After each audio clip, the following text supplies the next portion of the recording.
speaking of battle, this Saturday at Wines Guys, WrestleMania 5! I'm telling you, it's going to be the craziest shit. I mean, good job. At WrestleMania 4, we had a hair match, one of us shaved their heads on stage when they lost. I mean, we're just trying to go all out with this shit, right? Alright, our next comedian coming to the stage is a new talk. But is this your first time? Alright, it's the first time here at MKS. But he has before. He is in his older identity tonight. He's disguised because he's a celebrity. So if you recognize him, keep it to yourself. Yep. But he is somebody.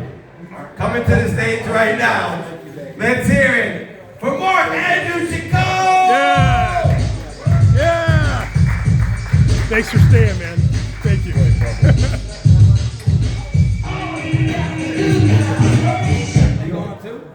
Yeah, I noticed Donald Trump was here. Everybody notice him?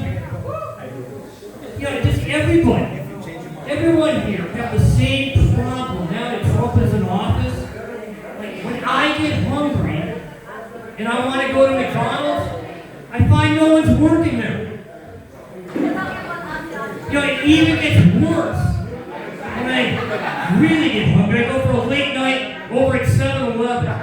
The stores are now closed. So if we're going to eat anything, I got to drive all the way to Los Angeles to Bel Air and try and get a steak. It's the only things that are open right now.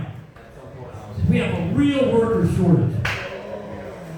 Anyway, talking about comedy and recognize. Yeah, last time I did comedy was probably over a year ago. I was doing construction.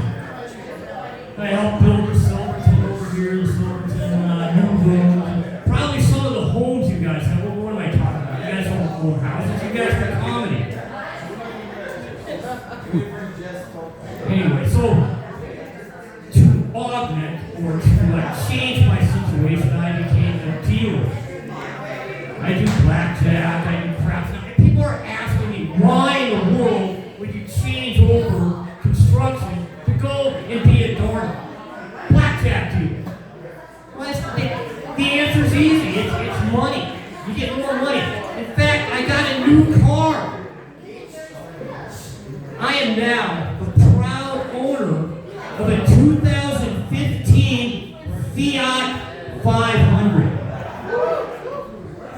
You know, you gotta put up with so much being a dealer. I also do craps.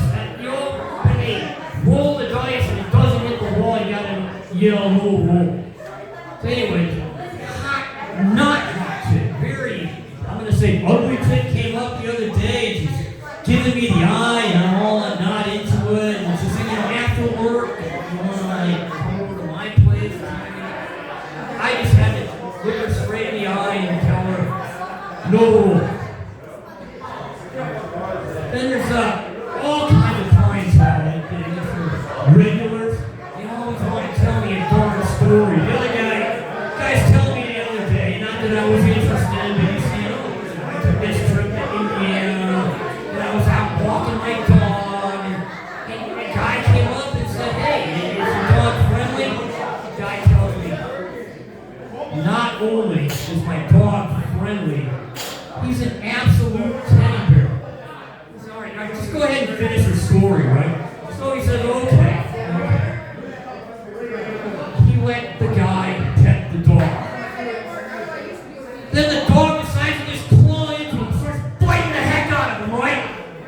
So after the mauling, the guy on the ground was all bloody, looked up at the guy and handed him the dog to pet and said, I thought your dog was friendly. That's what you said, right?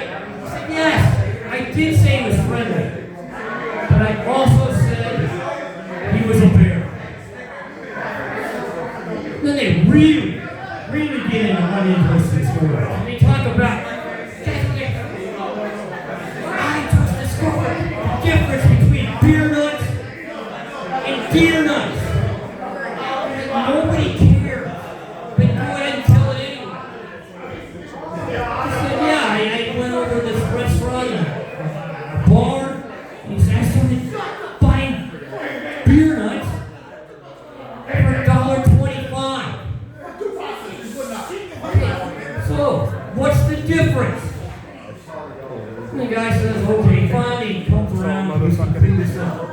even in this economy, you can still find deer nuts for under $1.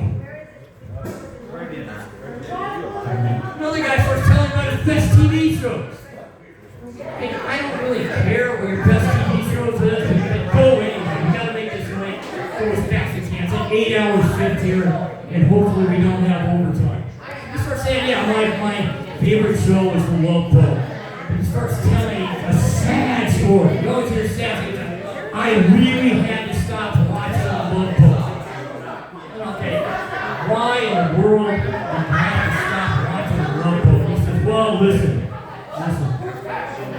He said he was watching a rerun of the show, and he saw an episode he never saw before. It was the one with Bruce Jenner in it. Okay. Go ahead. And he says, well, I just can't get excited about watching this TV show anymore because Bruce Jenner was not in drag. Sure. Well, that's the last story. Guy said he used to work at Burger King. Okay? And he's telling another sad story. He's saying, I just cannot go back to Burger King anymore. And another guy across the table, just to make conversation, he says, well, why in the world can't you go back to Burger King anymore? He said because the other day he walked into the same Burger King he used to work at. He got one of those garden salads I ate, house salads, started sifting through it, and he found pieces of this old name tag. I mean, they are really getting cheap. Oh, and then another reason why I switched to going to dealing instead of construction was the obvious. Construction, nobody gives a damn what you dress like. Nobody gives a damn shag, look like, you can have long hair like this, but as a dealer you have to be real neat. So, when I was a construction worker I looked like this. Now that I'm a dealer, I look like this. Alright, thank you, Mark Andrew Chaplin. Yeah.